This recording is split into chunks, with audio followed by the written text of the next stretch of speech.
Elon Journo contributes a chapter that asks or answers the question, what should a distinctively American foreign policy do? Now, this is a place where traditionally I think a lot of objectivists and libertarians kind of part company a little bit.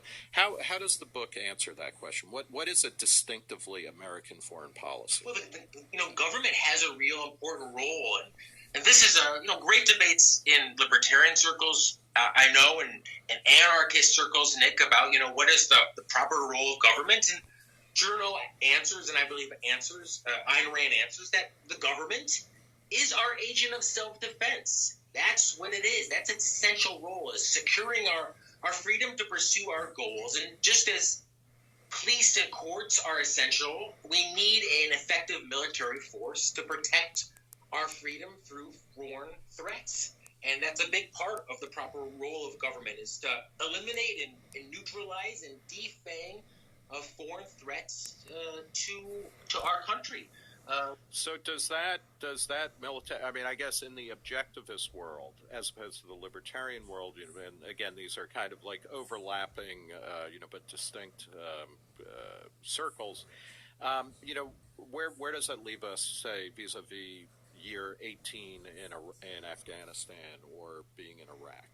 Are these, from a Randian perspective, were these mistakes, or were they righteous operations that went wrong, or are they actually still righteous operations? Well, I think I'll let Alon's work speak for itself, and but my belief, and I think a lot of objectivism would put forth, Nick, that that militant Islam Islam is a threat to this country, but building schools to kind of use that old tired catchphrase that I think is really true. Building schools or helping the Muslim people or bringing democracy to the Middle East is not the proper way to protect American interests in the Middle East or anywhere else in the world. That the idea of an American government is to eliminate the threat to us, eliminate the threat to Americans, and then truly, yes, come home. So in a proper self-interested American foreign policy, starts with eliminating the threat by force, eliminating forces of Americans by force, and then leaving it to others to build democracy, to create schools, to build the roads. That's not American.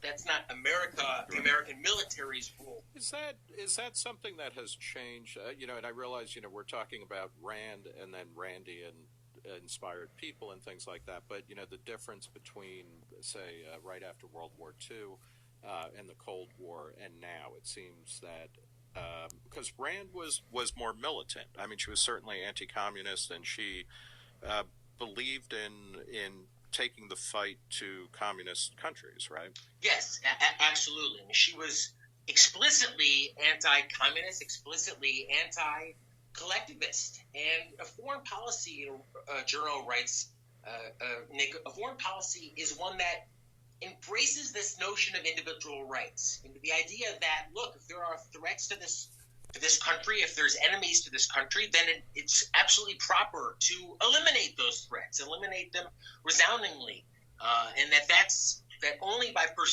pursuing, or eliminating these enemies can every American be free to pursue his or her own self-interest. And that's exactly what Rand believed, what Journo talks about in detail. Was she in favor of the Vietnam War? She was against the Vietnam War, Nick, and actually writes not in the book, but writes in pretty detail about her feelings on the Vietnam War. Yes, absolutely. Well, let's turn to one of the chapters that you yourself contributed, which explains why there should be no death tax or no estate tax. Good morning. Good afternoon, actually. It's December the 5th at 12:31 p.m. This is your host, Michael J. Long. Thank you for joining me. I appreciate it.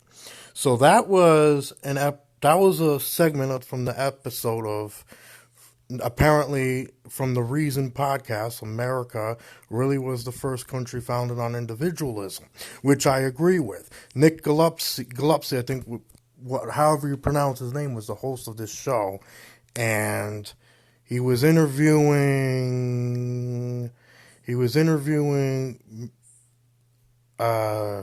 Jonathan Hoenig Hoeing or something like however you say his last name, and if you want to listen to this podcast, you can find it and download today's episode because that's where it was, and basically I disagree with where he was getting at with the foreign policy because I don't think our interest is mainly our own country.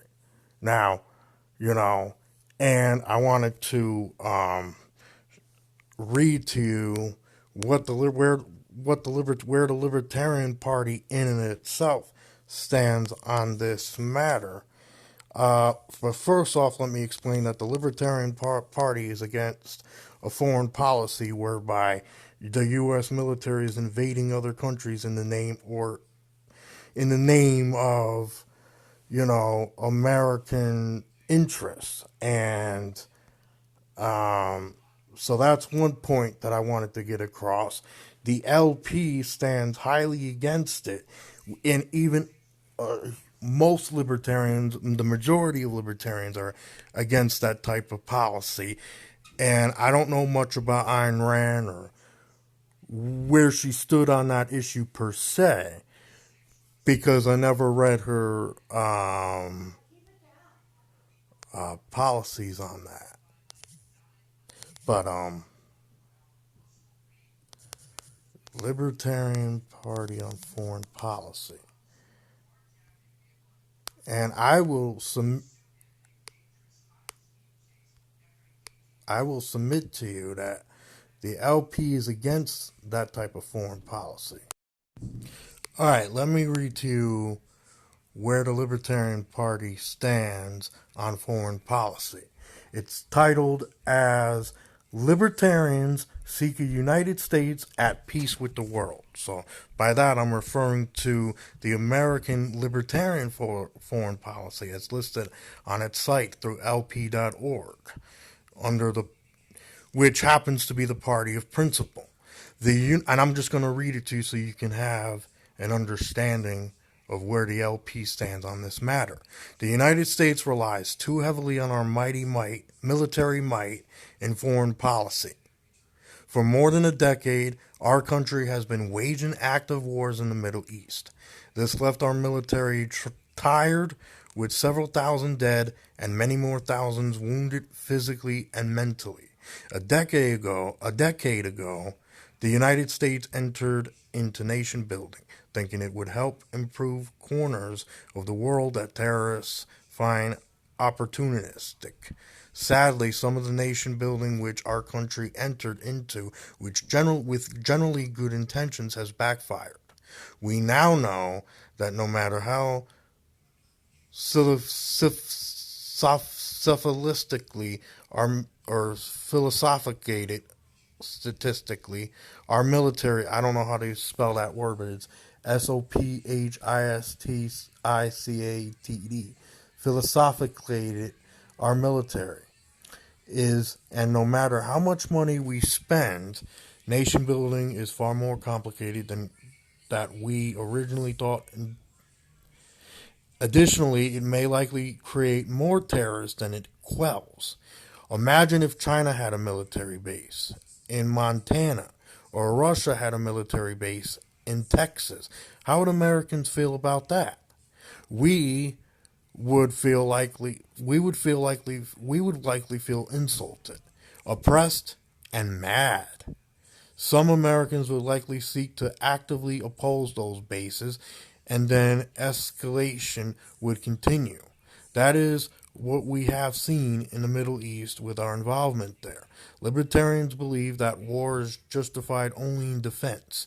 We are opposed to a draft. If a war is just and necessary, Americans of all backgrounds will volunteer to fight it. We believe that a draft enforced by law is no different from slavery. Libertarians believe that American foreign policy should focus more heavily on developing communications among peoples and finding peaceful resolutions to disagreements. We believe in maintaining a military that can defend us well if we are attacked. And we believe part of this is ensuring that our troops are not so war weary as they have been in recent years. So, in other words, the Libertarian Party is what it's saying is that the Libertarian Party opposes this idea where we can invade, and I agree with this, that we shouldn't be bombing other countries for the sake of trade interests or others when we can sit down and negotiate. And in fact, most of these, uh, around the world and stuff. So, I think where the LPs, what the Libertarian Party states, and what we're trying to get at is that through free trade around the world in other countries and through resolutions and stuff like that, we can get our point across and be more efficient and reliable at it in terms of quelling any foreign threat that may arise, without the need to invade or bomb or attack or whatever.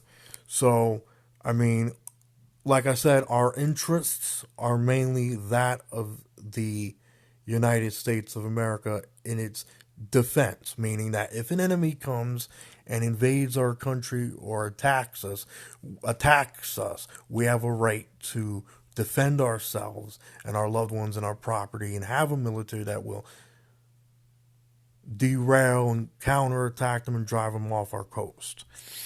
And, they're allowed to defend their military bases they have within the vicinity, within the United States. But the idea of having foreign bases around the world and imposing our will in the name of protecting American interests or spreading democracy around the world, it's that idea that I and the Libertarian Party opposes, because it does, and what the LP is saying is that it doesn't lead to anything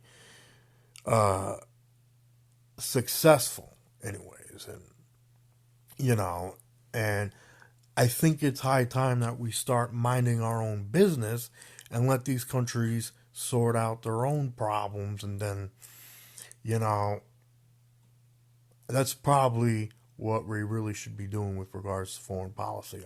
I think our foreign policy, again, the one that we've been pursuing since the end of World War II, and even before, when you look back, the First World War was a disgrace. However, the Second World War was justified, as was the Revolution and the Civil War on the side of the Union.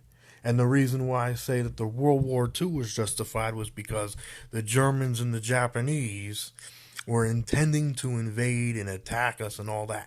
And even then, our Congress declared war on them, so it wasn't like we just do.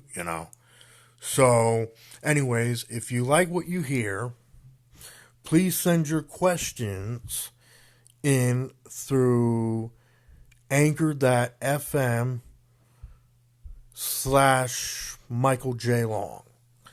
And I will get to them probably around the next podcast. I'm Michael J. Long, and thank you for joining me. I appreciate it.